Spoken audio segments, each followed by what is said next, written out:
वापडा के एहलकार ही अपने एसडीओ के खिलाफ आ गए हैं। हम सोचते थे कि हुकूमत हम पर बोझ डाल रही है या कोई वापडा डाल रही है। सारी कहानी आज ये खुद बताएंगे कि बिल ज्यादा क्यों आ रहे थे, इसके पीछे माफिया कौन है, या हमसे जो इतना फायदा ले रहा था वो कौन शख्स था, हुकूमत या वापडा के एहलकार। सारी कहानी खुद ही बताएंगे। रात के 12 बजे इसने मुझे फोन किया। अच्छा। इसने कहा दफ्तर आओ। मैं दफ्तर आया हूँ तो इसने मुझे कहा मेरी डायरेक्टर S&I पे एक कंप्लेन है। अच्छा। और मेरा शो काज है, मुझे 3 लाख रुपया चाहिए। अच्छा, एसडीओ कह रहा है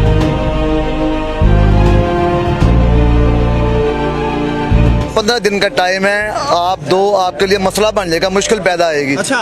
मैं सर 15 दिन के बाद ना मैं अपने बच्चों की फीसें रोकी हैं, घर का किचन रोका है, मैंने अपने सिस्टर साहब से, अपने भाइयों से पैसे इकट्ठे किए। मेरे पास 60 से 70,000 इकट्ठा हुआ है। 60 से 70,000 हो। मैंने इनको दिया है, इसने पैसे गिने मेरे मुंह पे मारे। अच्छा। कहता मुझे 3 लाख रुपया चाहिए। ठीक है, इन्होंने बिजली चोर फड़े, इन्होंने खुद ही उन्होंने ਲਈ ਦੇਈ ਦੀ ਗੱਲਬਾਤ ਕੀਤੀ ਹੈ। ਅੱਛਾ। ਲਈ ਦੇਈ ਦੀ ਗੱਲਬਾਤ ਤੋਂ ਬਾਅਦ ਇਹਨਾਂ ਨੇ ਕਹਿ ਦਿਆ ਫਲਾਂ ਬੰਦੇ ਨੂੰ ਮੀਟਰ ਦੇ ਦੇ ਤੇ ਲੱਖ ਰੁਪਏ ਲੈ ਆਇਆ ਉਹਦੇ ਕੋਲ। ਅੱਛਾ। ਮੈਂ ਉਹਨੂੰ ਲੱਖ ਰੁਪਏ ਉਹਨੇ ਮੈਨੂੰ ਫੜਾਇਆ। ਇੱਥੇ ਆਇਆ ਬੰਦਾ। ਅੱਛਾ। ਇਹ ਵੀ ਨਹੀਂ ਕਿ ਮੈਂ ਉਹਦੇ ਘਰ ਗਿਆ ਵਾਂ, ਬੰਦਾ ਇੱਥੇ ਆਇਆ, ਉਹਨੇ ਮੈਨੂੰ 5-5 ਹਜ਼ਾਰ ਦੇ ਨੋਟ ਫੜਾਏ ਨੇ। ਉਹ ਲਿਆ ਕੇ ਮੈਂ ਐਸਡੀਓ ਸਾਹਿਬ ਨੂੰ ਫੜਾਤੇ ਨੇ। ਅੱਛਾ। ਐਸਡੀਓ ਸਾਹਿਬ ਨੇ ਉਹਨੂੰ ਫੇਰ 1,80,000 ਦਾ ਬਿੱਲ ਪਾਤਾ। ਅੱਛਾ। ਉਹ ਬੰਦੇ ਨੇ ਮੇਰੇ ਰੁਪਏ ਲੈ ਕੇ ਵੀ ਇੰਡਸਟਰੀ ਦੇ ਕੀ ਹੋਇਆ ਉਹਨੂੰ ਨਾ ਤੇ ਬਿੱਲ ਪਿਆ। ਉਸ ਤੋਂ ਬਾਅਦ 2 ਮਹੀਨਿਆਂ ਬਾਅਦ ਜਾ ਕੇ ਜਦੋਂ ਇਨਕੁਆਇਰੀ ਹੋਈ ਉਸ ਤੋਂ ਬਾਅਦ ਉਹਨੂੰ ਜਾ ਕੇ ਬਿੱਲ ਪਿਆ। मतलब पहले पैसे ले ले ਉਹਨਾਂ ਕੋਲੋਂ, ਫਿਰ ਫਿਰ ਬਾਅਦ ਚ ਉਹਨਾਂ ਨੂੰ ਬਿੱਲ ਪਾਇਆ। इस एसडीओ ਨੂੰ पैसे चाहिए सन, जड़ा नहीं लिया के देगा वो फारेगे। उन शोकाज को क्लियर करने के लिए हमारे एसडीओ साहब ने मेरे से 2 लाख मांगा है। हालात नहीं ठीक होया। एसडीओ साहब को इतने आए सी एक्शन साहब को रिपोर्ट, इन्होंने रिपोर्ट नहीं दी है अजे तक। क्योंकि रिपोर्ट के साथ तो आप करप्ट ने।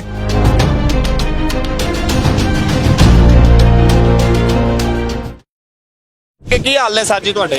सर मेरा नाम शबीर है, ਤੁਸੀਂ ਵਾਪਡਾ 'ਚ ਕੀ ਹੋ? लाइनमैन 2 मैं। ਲਾਈਨਮੈਨ ਹੋ। ਅੱਛਾ, ਕਹਾਣੀ ਕੀ ਤੁਹਾਡੇ ਕੋਲ ਕੀ ਕਰਾਇਆ ਜਾਂਦਾ ਸੀ, ਜ਼ਰਾ ਇਹ ਦੱਸੋ।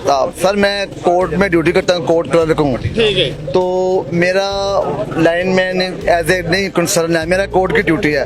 मुझे इसने बुलाया रात के 12 बजे। एसडीओ ने? हाँ जी। ये हम लोग खड़े हैं जी, करीम पार्क लाहौर सब डिवीजन है। अच्छा, ਤੁਹਾਨੂੰ एसडीओ ਦਾ पैगाम आया? रात के 12 बजे इसने मुझे फोन किया। अच्छा। इसने कहा दफ्तर आओ। अच्छा। मैं दफ्तर आया हूँ तो इसने मुझे कहा मेरी डायरेक्टर S&I पे एक कंप्लेन है। अच्छा। और मेरा शो काज है, मुझे 3 लाख रुपया चाहिए।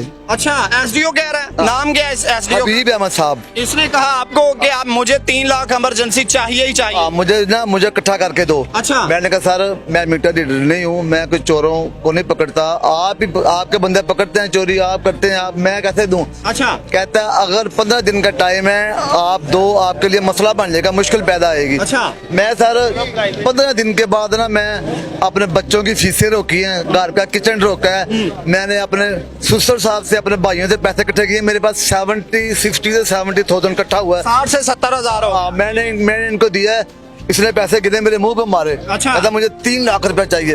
सर 15 दिन बाद इसने मुझे टर्मिनेट कर दिया। नौकरी से फारिग कर दिया। 15 दिन। ठीक हो ਗਿਆ। ਤੁਸੀਂ ਸਰ ਜੀ ਇੱਥੇ ਕੀ ਹੋ ਇਸ ਆਫਿਸ ਦੇ ਵਿੱਚ? ਸਰ ਮੈਂ ਲਾਈਨਮੈਨ ਆ, ਸੀਨੀਅਰ ਲਾਈਨਮੈਨ। ਸੀਨੀਅਰ ਲਾਈਨਮੈਨ ਹੋ, ਮਤਲਬ ਤੁਹਾਡਾ ਕੰਮ ਕੀ ਹੁੰਦਾ, ਜ਼ਰਾ ਪਹਿਲੇ ਮੈਨੂੰ ਮੇਨ ਕੰਮ ਕਰਨਾ, ਮੇਨ ਤਾਰਾਂ ਪਾਣੀਆਂ, ਮੇਨ ਮੇਨਟੇਨੈਂਸ ਸਟਾਫ ਦੇ ਠੀਕ ਹੋ ਬੰਦੇ। ਗਿਆ। ਚਲੋ, ਅੱਛਾ, ਤੁਹਾਡੇ ਕੋਲ ਕੀ ਕਰਪਸ਼ਨ ਕਰਵਾਈ ਇਸ ਐਸਡੀਓ? ਸਾਡੇ ਕੋਲ ਚੈਕਿੰਗ ਤੇ ਨਾਲ ਲਿਜਾਂਦੇ ਸਨ ਐਸਡੀਓ ਸਾਹਿਬ। ਅੱਛਾ। ਉੱਥੇ ਜਾ ਕੇ ਸਾਨੂੰ ਕਹਿੰਦੇ ਜੀ ਤਾਰ ਲਾ ਦਿਓ, ਮੀਟਰ ਲਾ ਦਿਓ, ਲਾ ਕੇ ਅਸੀਂ ਇਹਨਾਂ ਨੂੰ ਦੇ ਦੇਣੇ ਸਰ। ਨਜਾਇਜ਼ ਹੀ ਲੋਕਾਂ ਦੇ ਲਾਈ ਲੋ। ਨਹੀਂ, ਬਿਜਲੀ ਚੋਰੀ ਜਿਹੜੇ ਕਰ ਠੀਕ ਹੈ, ਇਹਨਾਂ ਨੇ ਬਿਜਲੀ ਚੋਰ ਫੜੇ, ਇਹਨਾਂ ਨੇ ਖੁਦ ਹੀ ਉਹਨਾਂ ਨਾਲ ਲਈ ਦੇਈ ਦੀ ਗੱਲਬਾਤ ਕੀਤੀ ਹੈ। ਅੱਛਾ। ਲਈ ਦੇਈ ਦੀ ਗੱਲਬਾਤ ਤੋਂ ਬਾਅਦ ਇਹਨਾਂ ਨੇ ਕਹਿ ਦਿਆ ਫਲਾਂ ਬੰਦੇ ਨੂੰ ਮੀਟਰ ਦੇ ਦੇ ਤੇ ਲੱਖ ਰੁਪਏ ਲੈ ਆਇਆ ਉਹਦੇ ਕੋਲ। ਅੱਛਾ।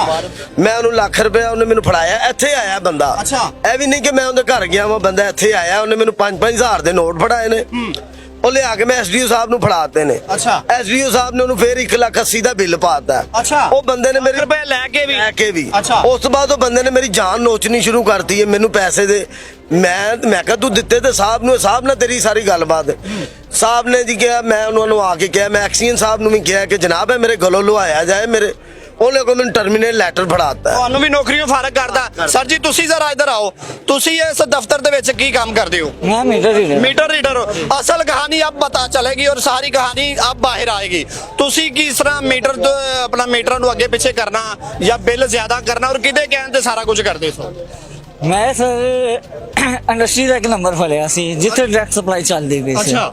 ਠੀਕ ਹੈ, ਮੈਂ ਉਹਦੇ ਬਾਰੇ ਐਸਡੀਓ ਸਾਹਿਬ ਨੂੰ ਇਨਫੋਰਮ ਕੀਤਾ ਕਿ ਇੱਥੇ ਡਾਇਰੈਕਟ ਸਪਲਾਈ ਚੱਲਦੀ ਪਈ ਹੈ। ਠੀਕ ਹੈ, ਉਹਨੇ ਮੀਟਰ ਇੰਸਪੈਕਟਰ ਸਾਹਿਬ ਨੂੰ ਕੱਲਿਆ ਕਿ ਜਾ ਕੇ ਵੇਖ ਕੇ ਆ। ਮੈਂ 1.5 ਘੰਟਾ ਉੱਥੇ ਖਲੋ ਕੇ ਸਾਹਿਬ ਦਾ ਇੰਤਜ਼ਾਰ ਹੈ। ਮੈਂ ਕਿਹਾ ਸਾਹਿਬ ਤੁਸੀਂ ਆਪ ਆਓ, ਇਹ ਵੱਡਾ ਮਾਮਲਾ ਹੈ, ਤੁਹਾਡੀ ਮਿਹਰਬਾਨੀ, ਆ ਜਾਓ। ਉਹਨਾਂ ਨੇ ਕਿਹਾ ਮੈਂ ਆਣਾ। ਉਸ ਤੋਂ ਬਾਅਦ MI ਸਾਹਿਬ ਆਏ ਨੇ, ਉਹਨਾਂ ਨੇ ਕਿਹਾ ਤੁਸੀਂ ਜਾਓ, ਤੁਹਾਡਾ ਜੋ ਹੋਣਾ ਸੀ ਤੁਸੀਂ ਕਰ ਲਿੱਤਾ। ਅਹਿਮਦ ਸਾਹਿਬ ਕੌਣ ਨੇ? ਮੇਰੇ MI ਸਾਹਿਬ ਜਿਹੜੇ ਸੀ ਉਹ ਹੈਗੇ ਸੀ ਤੁਹਾਡੇ ਤੋਂ ਵੀ ਸੀਨੀਅਰ? ਗੁਰਾਇਆ ਸਾਹਿਬ। ਅੱਛਾ, ਠੀਕ ਹੈ। ਉਹਨਾਂ ਨੇ ਕਿਹਾ ਤੁਸੀਂ ਜਾਓ। ਮੈਂ ਕਿਹਾ ਠੀਕ ਹੈ ਸਰ, ਮੈਂ ਆਪਣਾ ਕੰਮ ਕਰ। ਮੈਂ ਆਪਣਾ ਕੰਮ ਕਰਨ ਚਲਾ ਗਿਆ। ਉਸ ਤੋਂ ਬਾਅਦ ਉਹਨਾਂ ਦਾ ਇੰਡਸਟਰੀ ਦੇ ਕੀ ਹੋਇਆ ਉਹਨੂੰ ਨਾ ਤੇ ਬਿੱਲ ਪਿਆ। ਉਸ ਤੋਂ ਬਾਅਦ 2 ਮਹੀਨਿਆਂ ਬਾਅਦ ਜਾ ਕੇ ਜਦੋਂ ਇਨਕੁਆਇਰੀ ਹੋਈ, ਉਸ ਤੋਂ ਬਾਅਦ ਉਹਨੂੰ ਜਾ ਕੇ ਬਿੱਲ ਪਿਆ। ਮਤਲਬ ਪਹਿਲੇ ਪੈਸੇ ਲੈ ਲਏ ਉਹਨਾਂ ਕੋਲੋਂ, ਫਿਰ ਫਿਰ ਬਾਅਦ ਚ ਉਹਨਾਂ ਨੂੰ ਬਿੱਲ ਪਾਇਆ। ਅੱਛਾ, ਹੋਰ ਕਿਹੜਾ ਤੁਹਾਡੇ ਚੋਂ ਕੋਈ ਜਿਹੜੇ ਕਹਾਣੀ ਕੋਈ ਦੱਸਣਾ ਚਾਹੁੰਦਾ? ਸਰ ਜੀ ਤੁਸੀਂ ਵੀ ਇੱਧਰ ਆਓ ਜ਼ਰਾ। ਸਾਡੇ MI ਤੋਂ ਬਾਅਦ ਜਿਹੜੇ MI ਆਏ ਸੀ ਉਸ ਤੋਂ ਬਾਅਦ ਆਏ ਨੇ। ਅੱਛਾ, ਤੁਹਾਡੇ ਕੋਲ ਸਰ ਜੀ ਕੀ ਕਰਵਾਇਆ ਇਸ SDO ਨੇ? साढ़े हमें शोकाज किया है। अच्छा। हमारी एक टीम आई है M&S, उसकी चेकिंग हुई है।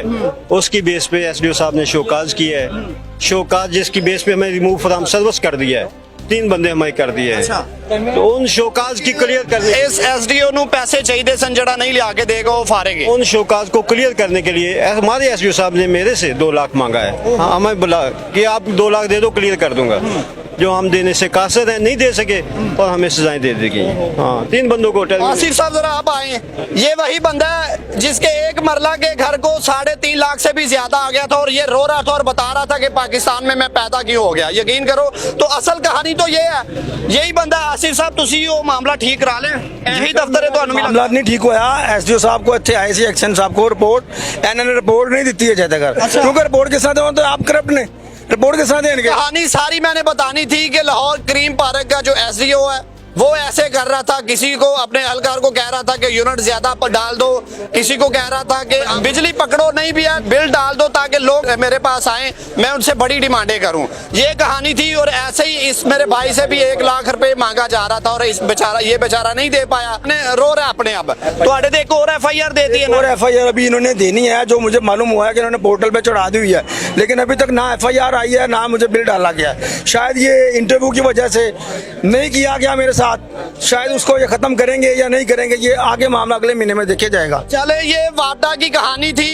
हम लोग सोचते थे कि पता नहीं ऊपर से यूनिट आ रहे हैं, गैबाना से यूनिट आ रहे हैं, लेकिन ये सारा मामला जो वापडा का था ऊपर लेवल से, वो नीचे कह रहा था कि आप लोग बिल डालो, मीटर काट के लाओ, जो मर्जी करो, हमारी जेबें भरो। जो एहलकार जेबें नहीं था भरता वो नौकरी से फारिग होता था। इसको इतना शेयर करें कि पूरे पाकिस्तान को पता चले कि वापडा वाले जो बड़े माफिया बैठे हैं वो सारा ये कुछ करते हैं। अपने मेजबान अंसर भट्टी को दीजिए इजाजत। अल्लाह हाफिज।